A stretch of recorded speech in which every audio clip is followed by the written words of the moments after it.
ሰላም ጤና ይስጥልን። ዛሬ ወደ ሌላው ዓለም እንሄዳለን፣ ወደ ጃፓን። ጃፓን ስትሄዱ ዛሬ ላይ ሳይሆን በ2075 ዓመተ ምህረት ውስጥ ያላችሁ ነው የሚመስላችሁ። ጃፓን እንዴት በቴክኖሎጂ በስነ ስርዓት እና በጽዳት ዓለምን ማስደመም ቻለች? ዛሬ ላይ በጃፓን ስላለው አስገራሚ ኑሮ እናወራለን። እና ታዲያ ውድ ቤተሰቦቻችን ማንንም ያልነገራችሁን ምስጢሮች በዝርዝር የምንመለከት ይሆናል። አብራችሁን ቆዩ። በጃፓን ሰው አታገኙም ብትባሉ አትመኑ። ግን በየቦታው ሰው የሚተኩ ማሽኖች አሉ። ቬንዲንግ ማሽኖች በየመንገዱ ጥግ ይገኛሉ። ከዚህ ማሽን ውስጥ ትኩስ ቡና፣ ትኩስ ፒዛ፣ ጃንጥላ፣ አልባሳት፣ አልፎ ተርፎ ትኩስ ራመን ወይም ደግሞ ኑድል የምንለውን እናገኛለን። ታዲያ በጃፓን ሆቴሎች ውስጥ ደግሞ ከሰው ይልቅ ሮቦቶች ተቀብለው ያስተናግዷቸዋል። ይህ አሰራር ታዲያ እንዴት የሰራተኞችን ወጪ እንደሚቀንስና ስራ እንዴት እንደሚያቀል መመልከት ይቻላል።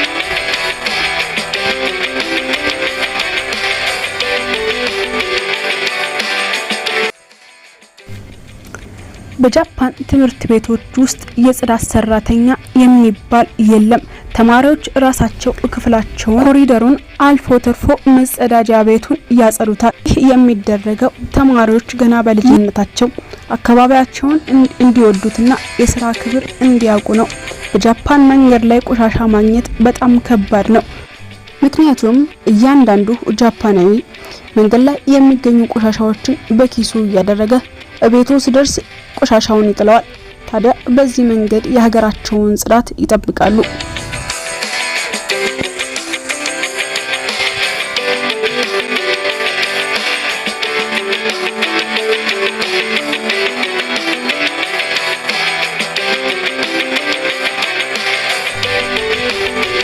በጃፓን ዘገየሁ የሚባል ቃል የለም። ባቡሮች ሰኮንድ እንኳን አያረፍዱም። በአንድ ወቅት አንድ ባቡር 20 ሰኮንድ ብቻ ቀድሞ ስለሄደ የባቡሩ ድርጅት በጋዜጣና በቲቪ ለህዝቡ ይቅርታ ጠይቋል። የባቡሩ ሰራተኞች ለተሳፋሪዎች ጎንበስ ብለው ይቅርታ ይጠይቃሉ። እዚህ ሀገር እንደ ወርቅ ነው የሚታየው።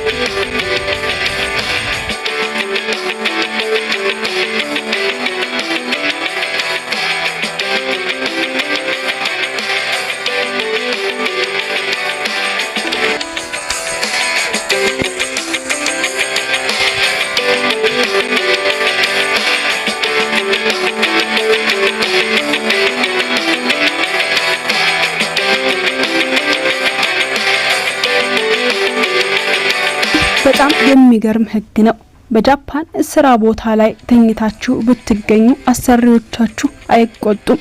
ይልቁንም በጣም ደክሞት እስኪወድቅ ድረስ ሰርቷል ብለው ያደንቋቸዋል። ይህም ታዲያ ኢኒሞሪ ይባላል። በጃፓን ሰዎች በቀን ከ12 እስከ 15 ሰዓት ይሰራሉ። ስለዚህ በየመሃሉ ትንሽ መተኛታቸው እንደ ትጋት ነው የሚቆጠረው።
እንግዲህ ጃፓን እንዲናት ስነ ስርዓት፣ ቴክኖሎጂ፣ ትጋት የቀላቀለች ሀገር።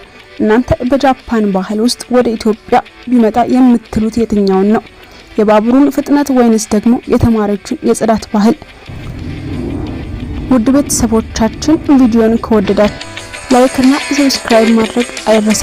ታዲያ ውድ ቤተሰቦቻችን እስከዚህ ድረስ ስለተከታተላችሁ እያመሰግን በቀጣይ ቪዲዮ እስከምንገናኝ ቸር ሰንብቱልን።